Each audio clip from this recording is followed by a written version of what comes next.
Exodus. Chapter 34. The second set of commandments. One day the Lord said to Moses, "Cut 2 flat stones like the first ones I made, and I will write on them the same commandments that were on the 2 you broke. Be ready tomorrow morning to come up Mount Sinai and meet me at the top. No one is to come with you or to be on the mountain at all. Don't even let the sheep and cattle graze at the foot of the mountain." So Moses cut 2 flat stones like the first ones, and early the next morning he carried them to the top of Mount Sinai, just as the Lord had commanded.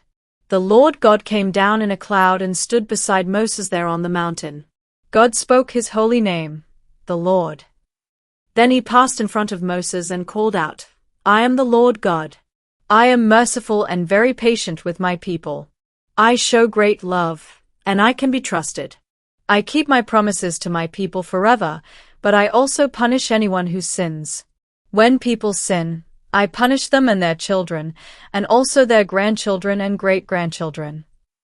Moses quickly bowed down to the ground and worshipped the Lord. He prayed, "Lord, if you really are pleased with me, I pray that you will go with us. It is true that these people are sinful and rebellious, but forgive our sin and let us be your people." A promise and its demands. The Lord said, "I promise to perform miracles for you that have never been seen anywhere on earth. Neighboring nations will stand in fear and know that I was the one who did these marvelous things. I will force out the Amorites, the Canaanites, the Hittites, the Perizzites, the Hivites, and the Jebusites, but you must do what I command you today. Don't make treaties with any of those people. If you do, it will be like falling into a trap.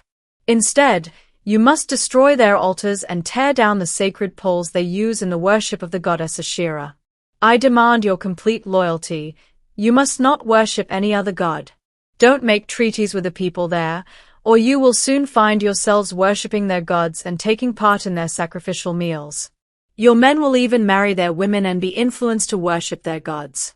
Don't make metal images of gods. Don't fail to observe the festival of thin bread in the month of Aviv. Obey me and eat bread without yeast for 7 days during Aviv, because that is the month you left Egypt. The firstborn males of your families and of your flocks and herds belong to me. You can save the life of a firstborn donkey by sacrificing a lamb. If you don't, you must break the donkey's neck. You must save every firstborn son. Bring an offering every time you come to worship. Work for 6 days and rest on the 7th day, even during the seasons for plowing and harvesting. Celebrate the harvest festival each spring when you start harvesting your wheat, and celebrate the festival of shelters each autumn when you pick your fruit.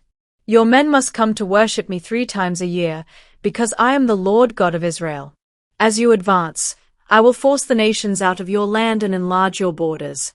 Then no one will try to take your property when you come to worship me these 3 times each year.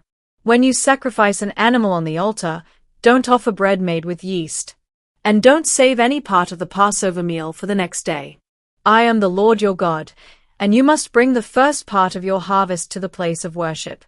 Don't boil a young goat in its mother's milk.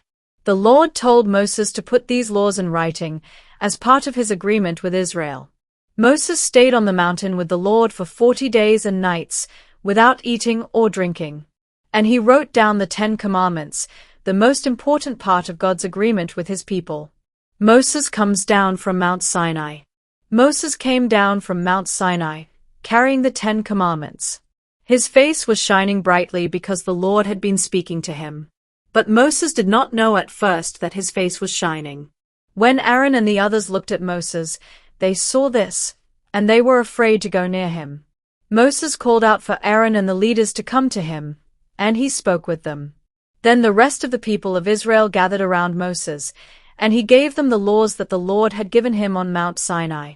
The face of Moses kept shining, and after he had spoken with the people, he covered his face with a veil. Moses would always remove the veil when he went into the sacred tent to speak with the Lord. And when he came out, he would tell the people everything the Lord had told him to say. They could see that his face was still shining. So after he had spoken with them, he would put the veil back on and leave it on until the next time he went to speak with the Lord.